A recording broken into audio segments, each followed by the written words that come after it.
Olá, você que acompanha o nosso podcast Cuidar de Você, hoje falaremos sobre saúde financeira e bem-estar com Michel Constantino.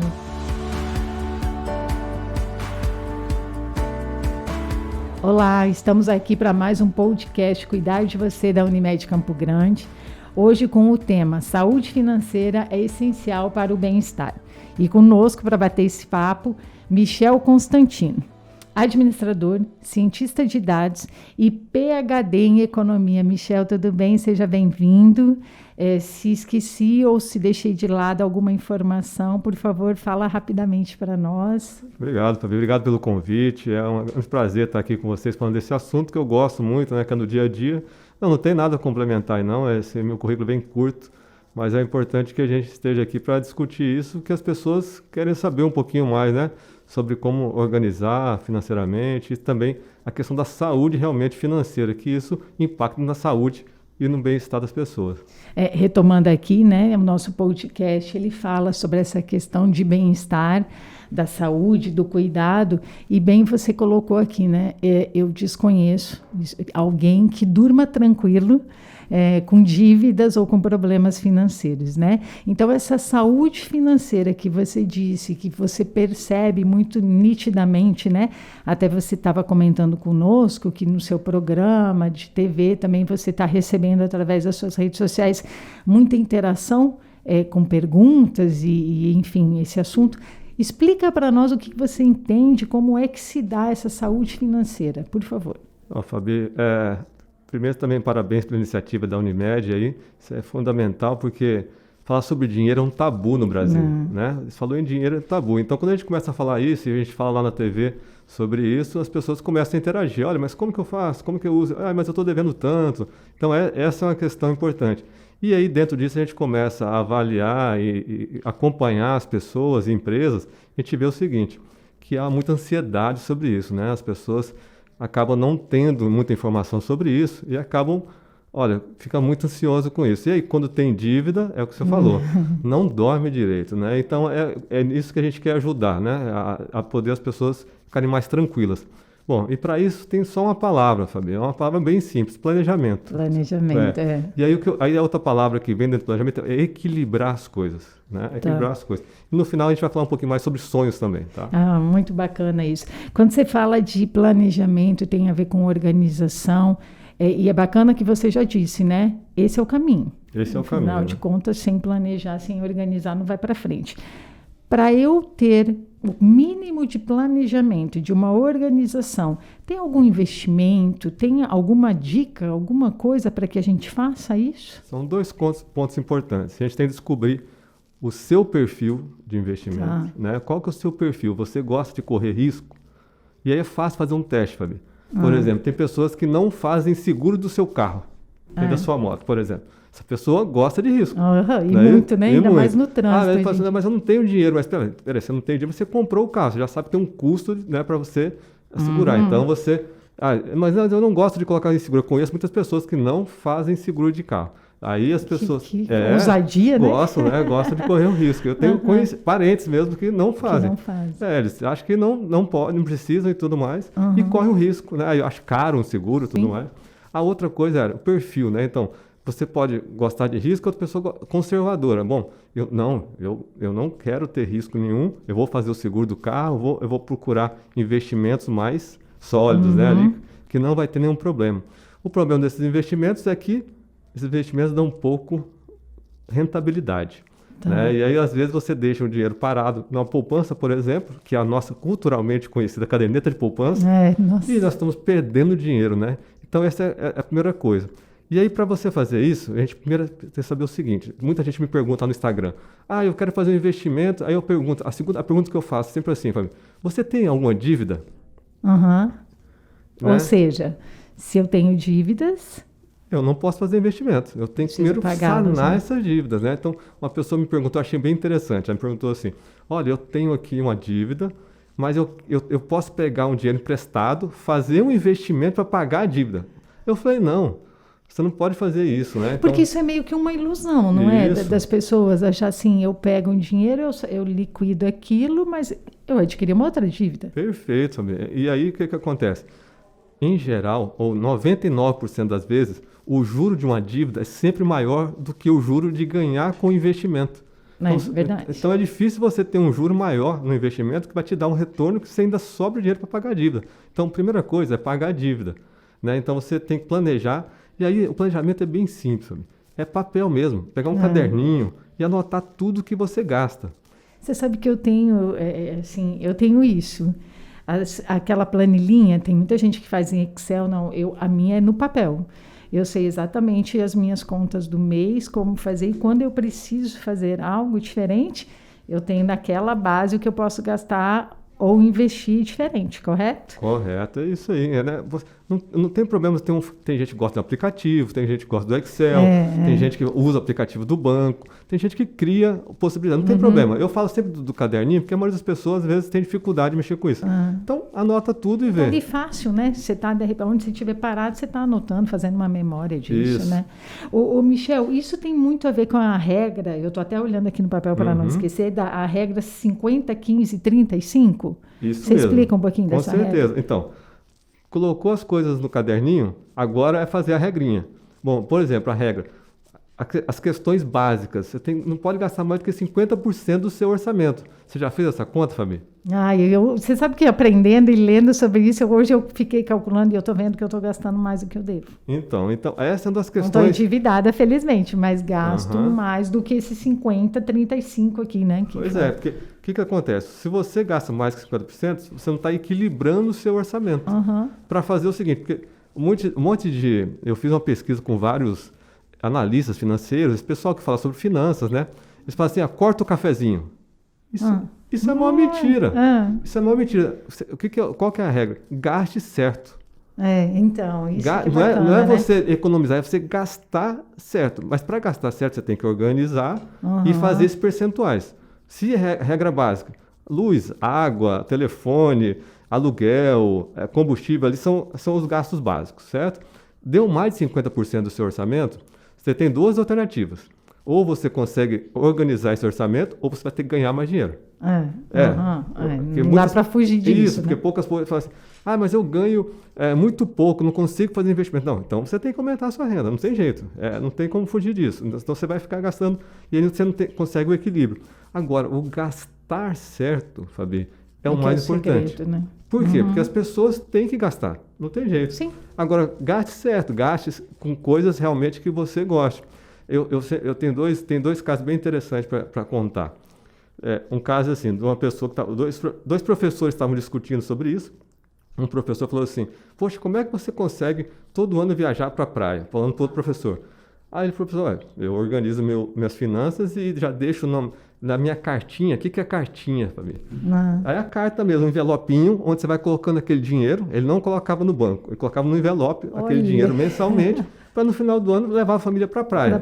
Ele fazia todo ano isso. Tirava foto, todo mundo ficava sabendo que estava na praia.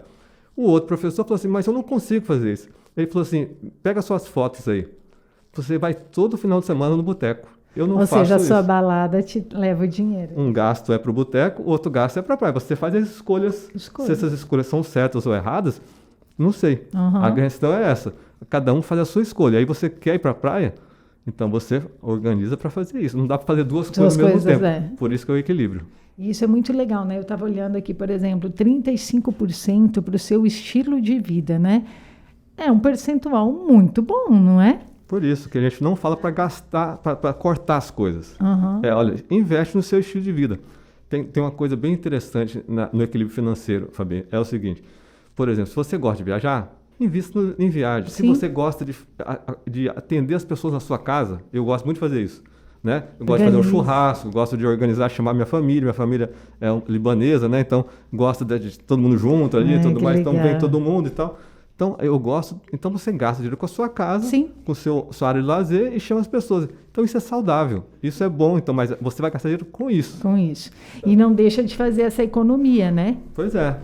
Agora, talvez eu acho que é aí que a população está se perdendo muito. Até porque essas despesas necessárias, né? Vamos lá, água, luz, elas têm sempre aumentado muito mais do que em relação ao salário. E eu acho que muita gente perde a mão nisso. Porque não quer abrir mão de outras coisas ou às vezes não tem como. A população está muito endividada? Está endividada, sempre esteve, na verdade. O problema não estar endividado não é problema, tá vendo? Eu vou até desmistificar um pouco sobre isso, porque endividamento não é problema. Porque às vezes você, por exemplo, se está dentro do seu orçamento, pagar uma prestação, por exemplo, de um carro, de uma casa ou de alguma viagem, está dentro do seu orçamento. Sim. Agora, se essa prestação está além da sua renda, aí é o problema. Então, é o endividamento ruim, que é o problema do brasileiro. Se a gente compara o endividamento do americano e do brasileiro, o americano é muito mais endividado que o brasileiro. Só que eles endividam em coisas que dão lucro, que dão renda passiva. De uma forma mais inteligente. É a dívida deles. E nós não. Nós, por exemplo, eu sempre falo do carro, né? Do automóvel. O automóvel, todo mundo tem vontade de ter um automóvel, né? O automóvel é um problema, né? Que é o que a gente estava falando, o problema. Se você tem uma dívida, se você compra um automóvel financiado, o juro é muito alto. Sim. Primeiro, o juro é muito alto, né? O segundo você não está pagando só aquela prestação, você está comprando um automóvel que tem um monte de custos em volta dele, né? Que está aumentando toda hora. O combustível aumenta toda hora, né? Os gastos com o mecânico, né? Com a manutenção aumenta e quando estraga esse carro. Então, é a questão da dívida inteligente. Então, não tem problema você comprar. Se está dentro do seu orçamento, seja feliz, né? Seja feliz. Gaste lá dentro do orçamento. Agora, imagina a pessoa gastar 50% da sua renda pagando uma prestação de um carro. É muita coisa, né? Não tem como, né? Então, é o desequilíbrio que aí é o problema que vai afetar. A pessoa não vai dormir direito, a pessoa vai ficar nervosa no trabalho. E além do que, a hora que ela perceber que talvez ela tenha que se desfazer desse bem para desfazer da dívida, ela tem uma perda absurda financeira nisso, né? Perfeito. Você nunca, quando você está endividado, é a velha história, a gente até brinca, né? Deixa para comprar tal coisa quando a economia estiver, porque daí as pessoas começam a baixar ou tem que se desfazer. É como se a gente tivesse que contar com o azar do outro para adquirir algumas coisas, né? O que é meio triste, mas muita gente faz, né? Não coloca na ponta do lápis na hora de adquirir e depois acaba entregando praticamente um negócio, né? Por conta desse endividamento. Falando em endividamento, eu li uma matéria da Veja e também do Instituto Locomotiva para Exped, e eles falavam sobre fobia financeira. E assim, eu tenho alguns amigos que me relatam, e eu achei assim, nossa, mas é sério isso? Que eles, quando passaram por um período de endividamento, ou enfim, a perda de um emprego, eles tinham medo de abrir até um boleto, de um e-mail que chegasse dizendo, sua conta da fatura de tal operadora chegou, porque eles estavam com medo. Procede isso a ponto da pessoa ficar assim, totalmente fora de... Eu vi essa pesquisa e vi várias outras pesquisas. Até a gente fez uma pesquisa com os alunos também sobre essa questão de comportamento nesses momentos de crise, por exemplo, né? Principalmente agora, né? Imagina o seguinte, o extremo é esse, né? O extremo é a pessoa chegar no momento que ela não consegue mais pagar as contas, né? Ela abre aquele boleto, ela nem quer saber porque ela não tem nem mais como pagar, né? Então, esse é o extremo, é o grande extremo. E tem muita gente assim. Tem muita gente assim que descontrola, principalmente, que tem que tomar muito cuidado, é o profissional liberal, né? Aquele cara que não tem um salário né? Intermitente. Então, ele vai ter um mês, ele vai ter um grande salário, no outro mês não vai ter nada, e ele não consegue equilibrar isso. Ou vem uma pandemia como aconteceu, né? Isso. E aí a pandemia, ela aumentou muito isso, né? Ela trouxe muito isso. Agora, o que as pessoas acontece? Nesse momento, não é só esse o problema. O problema é que essa pessoa não planejou no passado. Né? Ele não se organizou. Não tem uma reserva. Isso. Aí a gente vai chegar nisso. Mas o que acontece? Tudo que você não planeja hoje, no futuro você vai ter a sua escolha que você não fez hoje, no futuro ela vai ter uma reação. Né? Vai ter um resultado. Esse resultado pode ser positivo ou negativo. Então, muita gente que analisa as finanças das pessoas, eu acompanho algumas pessoas, algumas famílias, alguns casais, o que as pessoas fazem? As pessoas deixam de planejar, né, e vivem o dia a dia. Isso é bom, mas a gente tem incertezas, tem incertezas, né, no caminho, como a pandemia. Quem entender que a pandemia ia acontecer? Mas tem incerteza. Você, por exemplo, sai daqui hoje, pode bater o carro. Sim. Né? Você pode sair hoje. Você tem um problema de saúde. Né? E aí você tem que se organizar. Então, quando a gente faz um plano de saúde, a gente está pensando nisso, né? A gente está fazendo isso porque a gente está doente. A gente está pensando que pode ficar doente. Então, a gente está prevendo essas incertezas. E aí, ao chegar nesse extremo, é porque você olha o porquê que aconteceu, a história disso, é isso. As pessoas não planejaram, né? E não deixaram aquela reserva, né? Não, imagina que é o Superman, né? Que nunca vai ter um problema, né? E o problema maior é que o país e o mundo estão se transformando. Sim.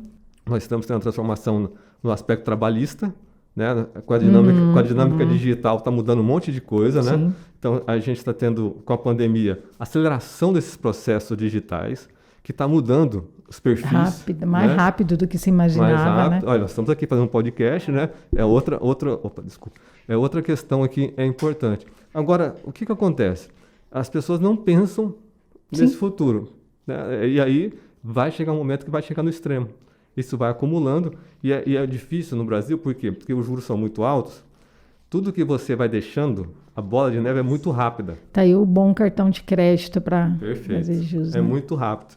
E aí, quando você deixa uma vez, 2 vezes, você não consegue mais dar volta organizar.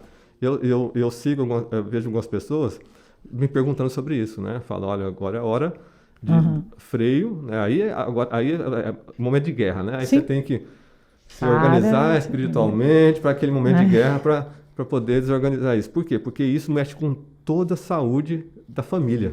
Não é só da pessoa que está pegando o boleto na mão, mas de todo mundo que está envolvido naquilo. Chama a equipe para conversar. Esse é o momento mais importante. Chama a equipe que eu falo que é a família. Os amigos. Olha, aquela chopp do final de semana não dá mais. Agora eu tenho que reorganizar isso aqui, depois a gente volta a fazer. Família, esse despesa, ponto aqui não vai dar para fazer mais e tal. Esse aqui vamos organizar. Agora, as pessoas têm que pensar o seguinte: como é que eu crio essa gordura? A gente chama de gordura, né? Como é que eu crio essa gordura? No seu orçamento, Fabi, você vai colocar lá lazer. Você tem que ter lazer. Sim. Todo mundo tem que ter lazer. Isso faz parte da saúde também, né? Nesse lazer, você vai fazer a gordura. Porque esse lazer, ele é flexível. Você pode fazer algum tipo de lazer mais flexível. Você pode ser um lazer mais caro, outro mais barato. Sim. Então, quando faltar alguma coisa naquele outros itens, você tira do lazer. E você não se endivida, né? E você não se endivida. Só faz uma readequação ali naquele momento. É isso que a gente passa para as pessoas ficarem mais tranquilas, né? Para se organizar. É claro que existem vários perfis, né? Mas em geral acontece isso. Em média, as pessoas que é daquela pesquisa, acontece isso. As pessoas chegam no extremo porque elas não planejaram, não deixaram uma gordura ali, e aí teve algum problema e quando já vira uma bola de neve, né? Eu acho que tem um dito popular que todo mundo conhece, né? Dinheiro não aceita desaforo, não é verdade? Não é porque naquele momento eu tenho uma sobra, se eu não souber o que fazer com essa sobra, que ela vai ser eterna. Então, e pensando nisso, você até comentou aqui conosco de que poupança hoje, índice da poupança, na verdade é uma perda de dinheiro.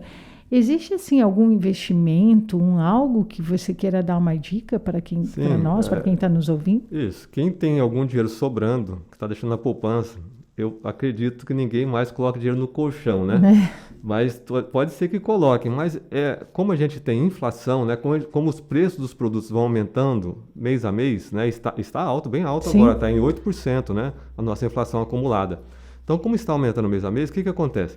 Hoje, eu quero comprar um produto, e se eu deixar para comprar esse produto no final do ano, Fabi, eu não consigo mais comprar com aquele mesmo valor que eu tinha guardado. Então, se eu deixar na poupança, esse valor vai corroendo.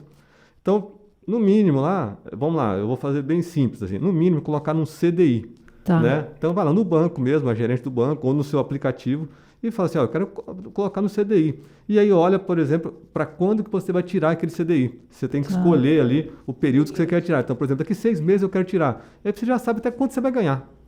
Porque entendeu? Isso é o legal do digital também, né? Porque o aplicativo já deixa ali tudo claro para a gente. Agora, o que eu sempre chamo a atenção é, por que não deixar na poupança? Primeiro, porque vai perder. O segundo é para começar a mudar o perfil. Comece a investir, vai no CDI, daqui a pouco você eu gostei, vamos lá, aí eu vou para uma ação, vou para um fundo de investimento, vou para um fundo imobiliário que me dá renda passiva, né? A renda passiva é bem interessante para quem tem o dinheiro, o fundo imobiliário você coloca lá, todo mês ele te dá uma renda passiva daquele dinheiro e hoje está bem remunerado. Estava falando agora sobre reforma tributária, estão querendo tributar. Agora tiraram da reforma tributária. Todo dia é uma emoção esse negócio, e aí você tem essas questões. Mas eu sempre estou aberto, se alguém quiser mandar mensagem também no Instagram lá, eu respondo, não tem problema nenhum. Agora, cada perfil é cada perfil, né? E Michel, você comentou comigo no início, lá num bate-papo nosso, né, que as mulheres, né, são as que mais estão sendo ousadas, assim, ousadas não sei, mas que estão vindo para essa área de investimentos, assim, de bolsa. Então, essa pesquisa também da XP, ela veio mostrando isso, a B3 trouxe os dados. Eu não falo que é ousadia, não. A mulher é mais inteligente porque ela estudou mais. Muito obrigada. A gente viu, porque tem lá o perfil e o que elas fizeram antes de entrar numa bolsa de valores. Estudaram. Então, você teve aí, nos últimos 2 anos, 2 milhões de pessoas indo para a bolsa de valores. É muita gente, né? É claro, se a gente comparar com outros países, é pouco ainda. A gente tem 4 milhões, né, de 140 milhões de pessoas que podem fazer investimento. É pouco, mas está mudando. Está mudando? Está mudando. Isso tem um papel do Banco Central. Quando o Banco Central baixou a taxa Selic, não valia a pena fazer outro investimento. Aí as pessoas começaram a buscar outros investimentos e começaram a estudar. Então, as mulheres, por exemplo, elas estudaram, fizeram os cursos e começaram a investir. Fiquei muito feliz de saber esse dado, né? Porque o que é isso para a gente? Primeiro que a gente está investindo em empresas. Isso é legal. Né? Então, você está investindo em empresas, vai ter mais emprego, vai ter mais renda e tudo mais. Tem geração, isso, né? Geração de renda. Segundo, porque as pessoas que entram na Bolsa também têm que continuar estudando. Você não pode parar, né? E aí começa a mudar o perfil, começa a ver outras coisas, começa a ver outros mercados, até a questão de trabalho muda, né? Porque as pessoas, olha, agora eu posso ensinar outras pessoas. Exatamente. Isso é interessantíssimo, né? Então, acho que as mulheres estão, com certeza, sempre estão, né, na frente aí, trazendo essas novidades aí. Michel, eu acho que eu ficaria um maior tempão aqui conversando com você e eu tenho certeza que as pessoas que estão nos ouvindo um monte, né? Porque eu já estou aqui com N ideias para pensar e te mandar depois lá no Instagram como perguntas. Mas a gente tem um tempo, né? A nossa proposta no podcast, pelo menos nesse momento, é que ele seja um pouco mais curto, mas nós vamos retornar com um formato maior e você com certeza vai estar conosco nisso.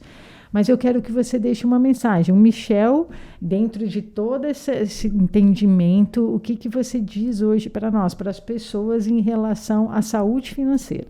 Bom, então, obrigado, né? E assim, 2 coisas eu queria deixar de recado, assim. Primeira coisa é o seguinte, mesmo que você tenha um problema financeiro crítico em casa, né, com a família, tudo passa, né? É só se organizar.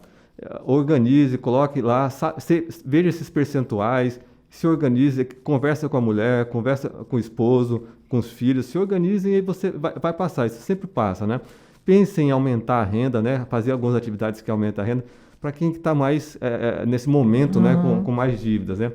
Para quem já está mais equilibrado, tem dívidas, mas essas dívidas estão dentro do processo, ou então não tem dívidas, o que eu falo? As pessoas sonham muitas coisas, Fabi, né? Então continue sonhando. Então, sonhe em ter as coisas, sonhe em ter experiências na vida. Então, por exemplo, sonhe em ir para os lugares que você quer passar com a sua família, sonhe em viajar com seus amigos, tenha experiência. Mas para ter essa experiência, planeje. Né? Então, sonhe em ter essas experiências e faça um planejamento para ter essas experiências. Pega o seu envelopinho lá e fala assim, aqui vai ser para essa experiência. Então, eu vou nesse momento... importante agora, né? Vai passar a pandemia, né? As pessoas vão voltar, por exemplo, a viajar. Eu quero fazer aquela viagem, voltar a fazer aquela viagem para aquela praia, ou ir lá comer naquele restaurante, ou ir lá e comprar um produto. Faça essa experiência, organize para isso. Então, sonhe e planeje para ter esse sonho. Porque quando você planejar e ter sonho, você tem uma recompensa. Isso vai saudavelmente, vai crescer no seu corpo, vai crescer na sua vida e na sua família. E aí vem todo, né, esse desejo, quando a gente deseja, tudo conspira para que as coisas aconteçam. Michel, gratidão. Você já sabe também os nossos contatos, você voltará a bater mais papo conosco em relação a esse assunto. A quem nos ouve, a quem nos acompanha, por favor, através das nossas redes sociais e os nossos canais oficiais. Michel, fala do seu Instagram aqui para nós, por favor. Professora Fabi, né? Professora Fabi, bom encontrar uma professora, né, também. Meu Instagram é Michel Constantino C, de cientista, né? Tá. Michel Constantino C, podem mandar mensagem lá, fica à vontade, que eu gosto de responder. Toda vez tenho gravado algumas coisas, colocado material lá, e a gente tem alguns cursos também. A gente vai falar um pouquinho lá mais e para ajudar as pessoas. Então eu tenho total disponibilidade para ajudar. Quem quer ajuda, a gente está à disposição. Muito legal, pessoal. Nossa gratidão. Michel, gratidão. Até mais. Obrigado, Unimed. Obrigado a todos.